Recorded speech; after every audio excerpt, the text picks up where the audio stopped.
morning mga kaingat, pasok na naman po tayo sa trabaho para sa pamilya. Isang umagang kay ganda, tanghali, hapon at gabi po ulit sa lahat po ng mga nakatira sa ibang bansa. Shoutout po sa inyong lahat, sa USA, sa Middle East, sa Europe, sa Asia, syempre sa Pilipinas, sa Luzon, Visayas at Mindanao. Lagi po tayo ulit mag-iingat at nag-uulan na naman. Ayaw pa rin talagang tumigil ng ulan. Grabe, lalo na pagpasukan na naman to, ang hirap na naman. Yung mga kaingat, dito tayo dadaan sa shortcut at hindi tayo dadaan sa main road dahil sabay-sabay na naman ang mga pumapasok sa kanya-kanyang trabaho. So anytime siguro mga 5 or 6, kailan ba mga pasok? Una-unahan na naman yung makauwi, mga galing probinsya, yung mga nasa mga tawid dagat. Sana walang masamang panahon na dumapo sa Pilipinas, dahil alam naman natin kapag may nagagawing mga bagyo sa atin, nai-stranded kayo sa mga pantalan or port area. Ganun din sa mga airport, sa mga bus terminal. Ingat po kayo sa mga biyahe. Laging checkin yung mga preno sa pag-uwi. So harapin natin ulit ang 2025 ng masagana na bagong taon. At alam naman natin, lahat ng problema ay may solusyon. So faith lang kay God. At alam naman natin, lahat ng pagsubok natin ay masusolve natin in a nice way. So tingnan natin ngayon ang panahon o yung taon ng 2025. Gawin lang natin masaya at chill lang palagi. At huwag tayo masyadong nanlalamang sa mga kapwa natin. So yun lang. At biyahe muna tayo, focus tayo. At hindi tayo ngayon duty sa loob ng ABS o yung sa workplace ko, dahil pupunta tayo ngayon sa Quirino Grandstand. So yung mga fanatics dyan ng Quirino Grandstand or yung mga panata sa Quirino Grandstand, shoutout sa inyong lahat. So magko-cover na naman tayo ng Poong Nazareno na dadalhin sa Quirino Grandstand or yung tinatawag na pahalik. So after nun, dadalhin siya sa Quiapo, translasyon. So tingnan natin kung ano yung mga kaganapan sa translasyon ng Poong Nazareno is coming January 9, 2025. Isa kami doon kasi sa naatasan na mag-cover ng full coverage o special coverage ng Poong Nazareno. Napapanood nyo po yun sa mga live stream, sa mga YouTube, or kung saan-saan man mga digital platform. So sa lahat ng patuloy na sumusuporta po sa akin, shoutout po sa inyo. Mag-iingat po kayo. Sa lahat po ng mga patuloy na nagtitiwala sa akin at nagmamalasakit sa aking pamilya, maraming salamat sa mga nagdarasal. So shoutout po sa inyo. Lagi rin po kayong kasama sa mga pray namin. So tignan nyo dito at medyo crowded ang lumalabas at crossing po kasi. Medyo samahan natin ng konting ingat. At sabay-sabay na naman nagsisipasok ang may mga pasok na sa trabaho. So tara, focus muna tayo sa biyahe at update ko po kayo mamaya sa mga gagawin naming work sa Quirino Grandstand, kung paano kami mag-setup at kung paano nyo mapapanood sa live stream or sa mga ibang social media platform. So tara mga kaingat, biyahe muna tayo. Tignan nyo mga kaingat, puro motor. Shortcutan talaga to hindi ganun kasi ka-traffic dito. SB Road, yung tinatawag na SB Road sa mga hindi nakakaalam. Ayan, labas na nito kasi sa may going to Mindanao Avenue na. Hindi na tayo dumaan ng Novaliches Bayan, sa Uyo, kung saan-saan man traffic na mga main road na puro jeep.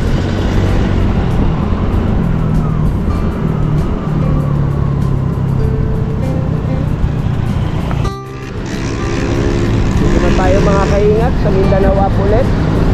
Yan hindi pa yan, hindi Hindi pa na regular day yan na may pasok, pero tignan nyo, yung mga pauwi to galing ng Mindanao Avenue expressway exit, Mindanao exit ng NLEX, dito nagsisidaan.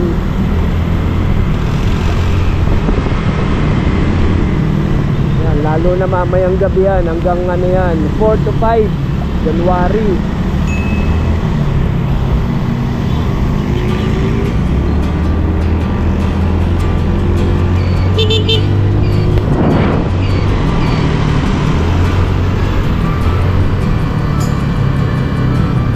Tayo rito kasi may mga lumalabas na truck dito.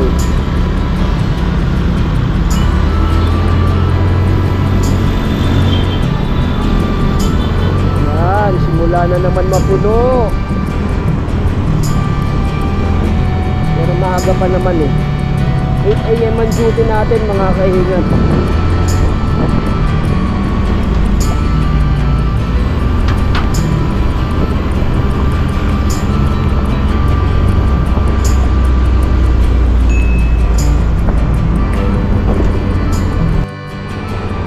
National Mindanao Avenue na. Buti naka-green. Ay!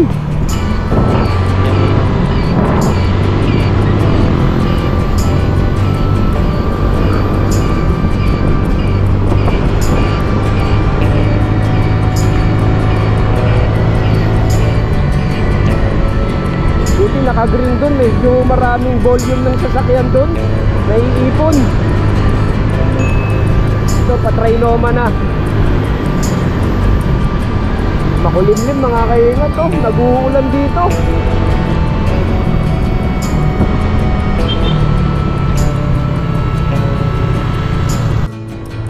Kahabaan na tayo ng agham mga kaingat. Tapos na tayo sa Trinoma na napaka-traffic at crowded. Grabe.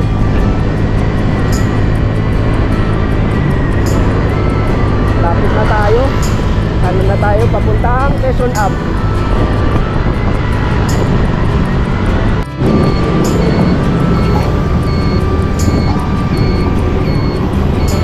EDSA na tayo mga kaingat. EDSA na. EDSA na.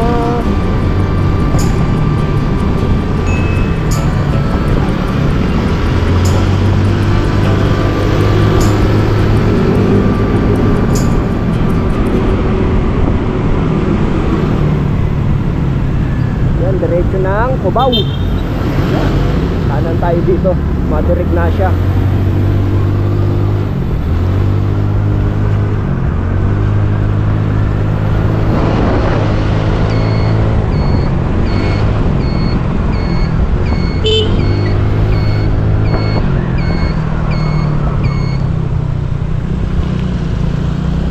Dito na tayo mga kaingat. Park lang tayo. Yan.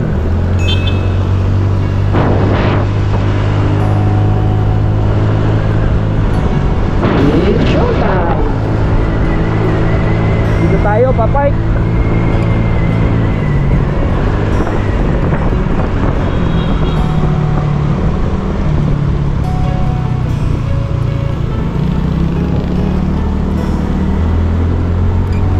Siguro mga 7:45, 7:50 na. Aga pa.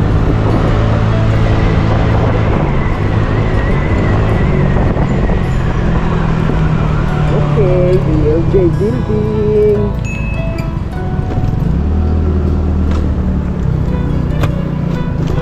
Morning. Happy New Year. Aningat? Ha? Pogi. Thank you. Mga kaibigan natin yun. Sa araw-araw na ginawa ng Diyos mga kaingat, yung mga pumapasok dyan, identify na nung guard. Sa dami ng pumapasok araw-araw. Kasi yung ibang guard mga kaingat, nakasama ko rin kasi yan dati sa sa field, yung may van. Kaya identify na rin kami. Hindi tayo, maluwag dito. Huwag tayo sa masikip. Masikip na mundo. May hugot eh. Okay. So tanggalin ko muna yung gloves ko mga kaingat at mag-iin tayo mamaya sa taas. Dito na tayo mga kaingat. Time check 7:55. In na tayo. In 8 AM ang duty natin. Wala pa yung mga kasama ko. Ayan. In. O sir to. Ayan. So wala pa yung mga kasama ko. Mamaya pa.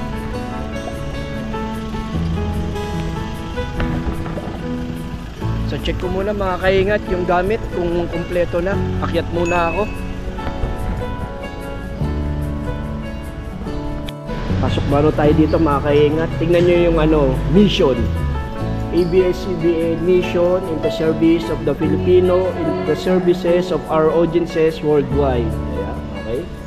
Tapos yung vision. Vision. For ABS-CBN to be the place where the best talent comes to tell meaningful stories that promote human good. Okay? Yung sa worldwide, yung mga OFW na nanonood, nagme-message sa akin, OFW siya. So nanonood siya ng ABS-CBN sa mga reporter. Tapos syempre yung values, yan yung excellence, kapamilya spirit, and humility. Okay? Yan dapat ang hindi nawawala, yung humility. That's the kapamilya way. Okay? At tara, pasok na tayo. Puro kaloko. Pasok na tayo mga kaingat. Eh, shoutout kina ate. Ayan. Mga magigiting na pumapasok pa rin kahit mga holiday pa.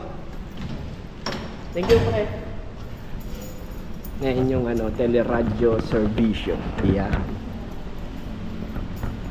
So, pasok muna tayo dito. Lagay tayo ng medyo basa yung likod. News and current affairs. Okay. Pasok muna tayo.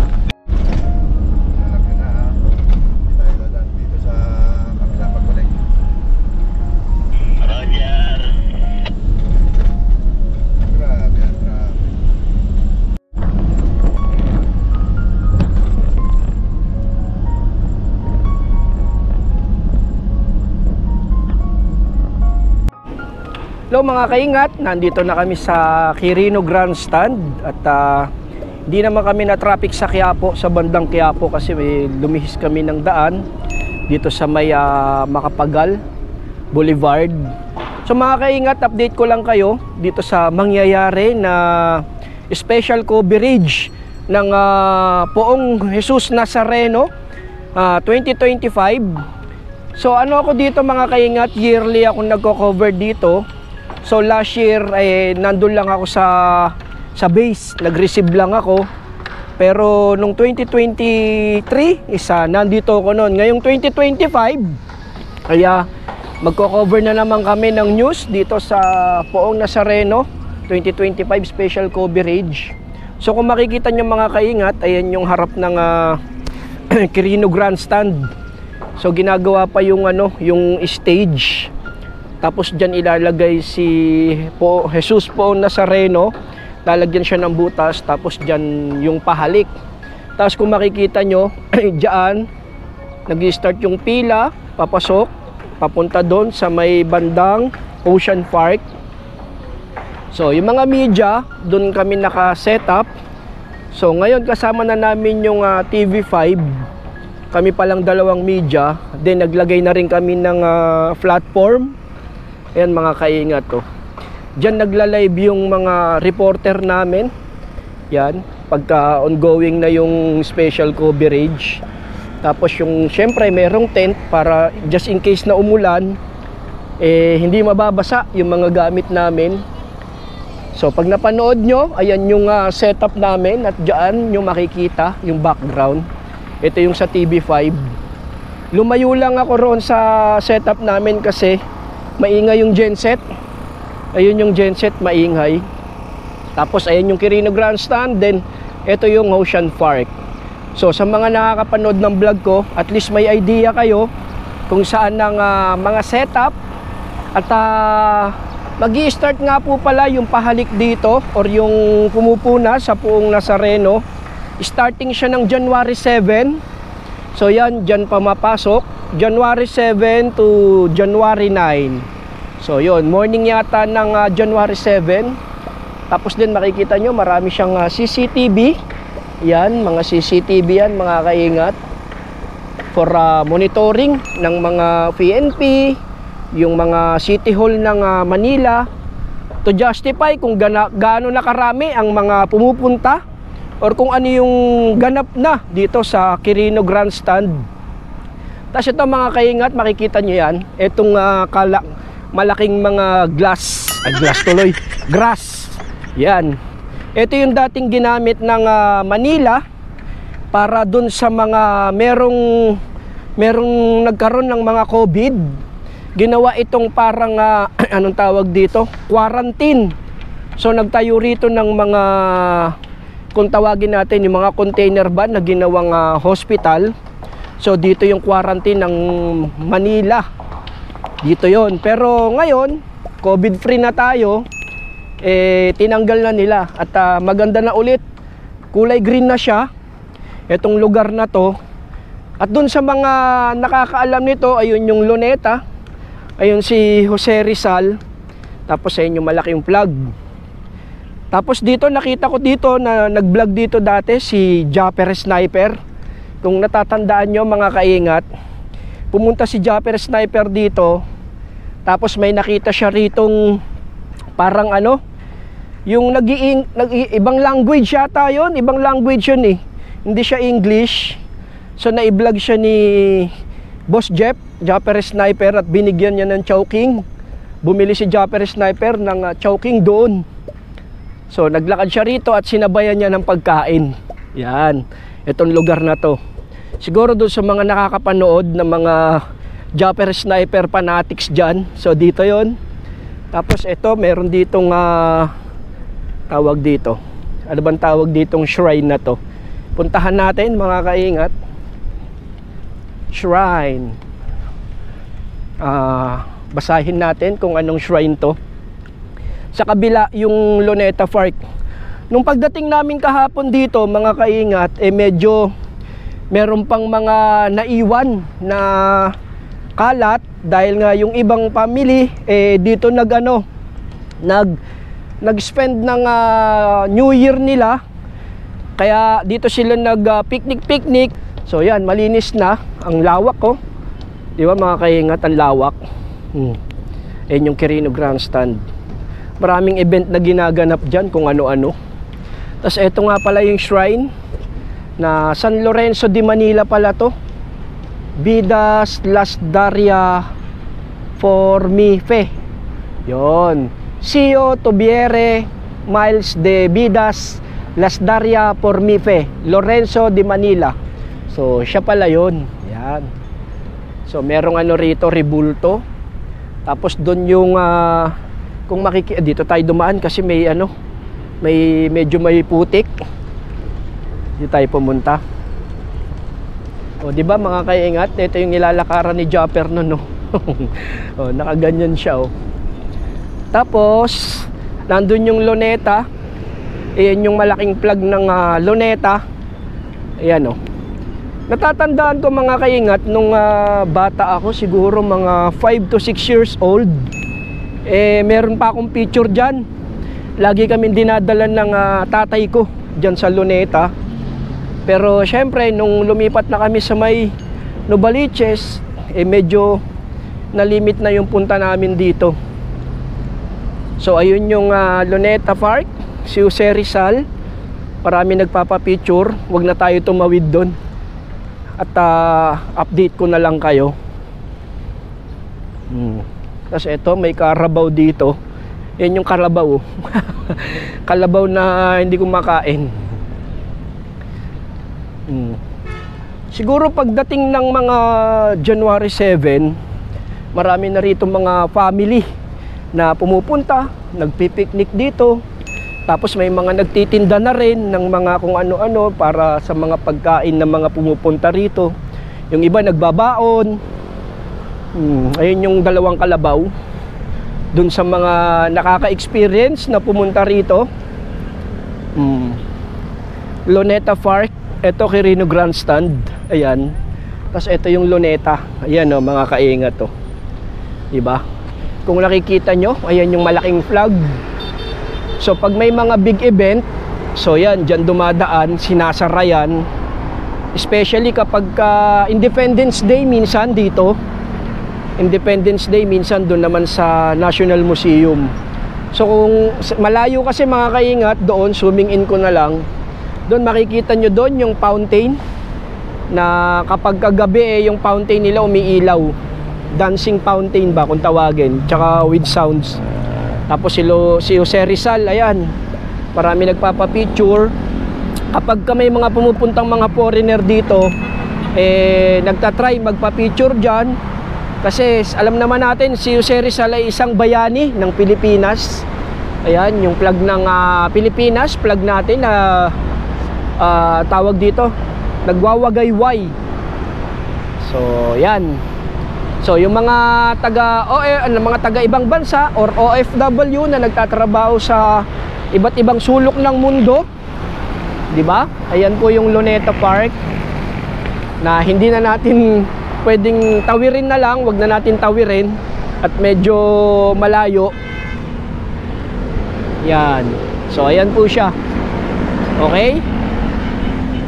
So ito yung may bukas ba? Ayun, bukas. So try natin puntahan yung Kalabaw. Tsaka try natin kung ano yung nakasulat sa rebulto.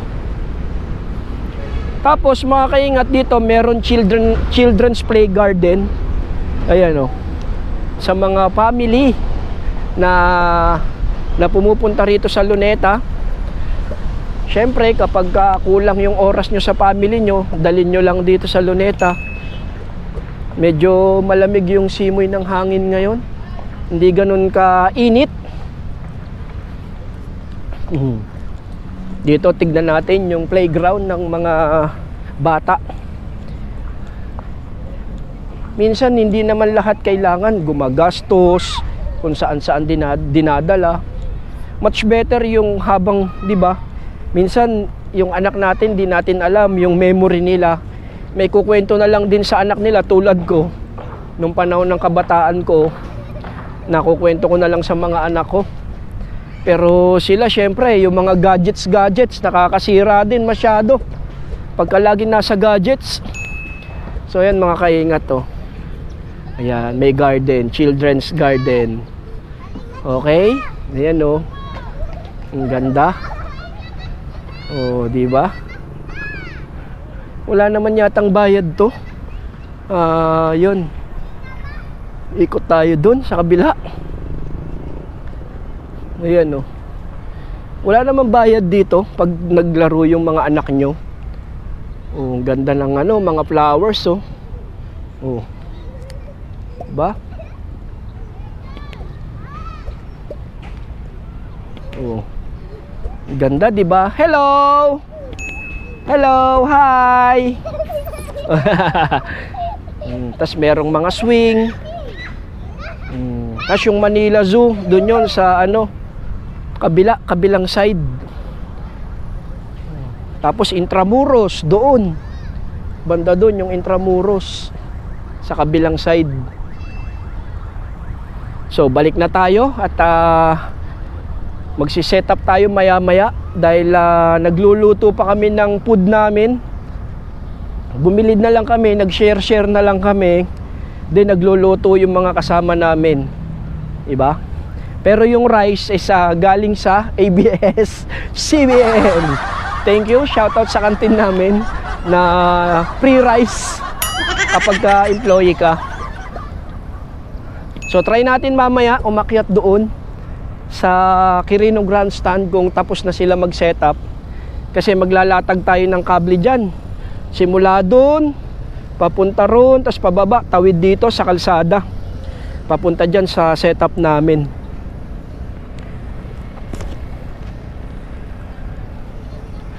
Ayan, may mga pagkain din dyan sa gilid kapag nagugutom. So ikaw na lang mamili kung ano yung pagkain nyo, kung ano yung pwedeng kainin na alam nyong affordable sa inyo at healthy food. Alam ko marami pang pumupunta sa mga kaingat sa Ocean Park, pero wag na tayo pumunta dun at crowded yung tao papasok dun.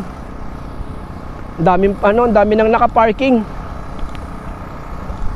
Siguro yung iba mga malalayong lugar to, pumupunta lang rito sa Ocean Park para maka-experience, tapos meron din kasing hotel dyan.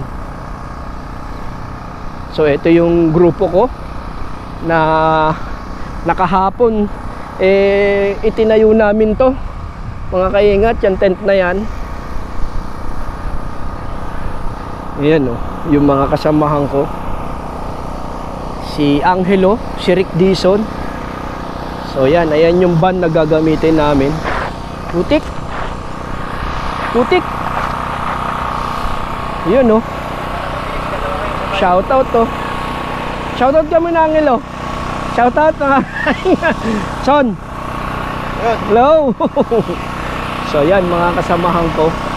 Tapos may nagkakapi pa, boss. Maingay. Ayan yung food namin, mga kaingat. Meron kaming dried puset, dried tuyo, lahat dried. Okay. Tapos meron kaming, ito pinakamasarap, adobong noodles. adobong noodles with egg. Tapos egg ulit. Oh, di ba? Tapos egg ulit. Okay? Tapos may sausawan na suka na merong bawang. Oh, di ba? Okay na. So gawin muna namin yung kable para mailatag na. Kalimutan yung meron din tayo. Oh, tapos meron pa pala daw kaming ito yung kanin namin, fresh from canteen. Ayan mga kaingat oh. Sponsor from ABS-CBN Canteen. Thank you very much. Shout out sa inyo. Tapos may walang sawang kanin, may kanin ulit. Tapos ito, kanin ulit. Oh, di ba? Oh. May pandesal naman. So, gawin muna namin yung kable at nakakarami na si Rick Dison. Ayan Ayan mga kaingat yung sinasabi. Yung audio. O, di ba? Yung audio, tapos yung video, ginagawa pa. Okay? So, gawin muna namin. Ito nga pala yung director namin. Direct. Yan, shout out. Brown out. Imbis na shout out, brown out daw. Yan yung bad. So, mamaya pa namin pagaganahin pag nag-setup na kami. So, setup muna kami at gawin muna namin yung mga dapat gawin. So, kain na po muna kami mga kaingat bago magtrabaho. So, ito yung food namin Yan. Ano ito? Squid na mahaba. Tapos squid na ganito. Tapos may tuyo, yung mga OFW, yung sarap na sarap sa tuyo. Tapos merong noodles. Tapos may itlog, suka. So diet merong boiled egg. So kain po tayo mga kaingat. Yung mga natatakam dyan sa mga tuyo, kain po tayo. Kain po muna tayo. At kaming 5 nandito. At meron na nagsasarili doon. Ayun So kain po muna tayo. At maya-maya baka umulan para mag-prepare ng mga gamit.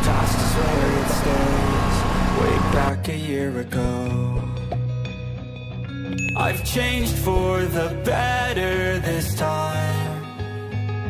I thought I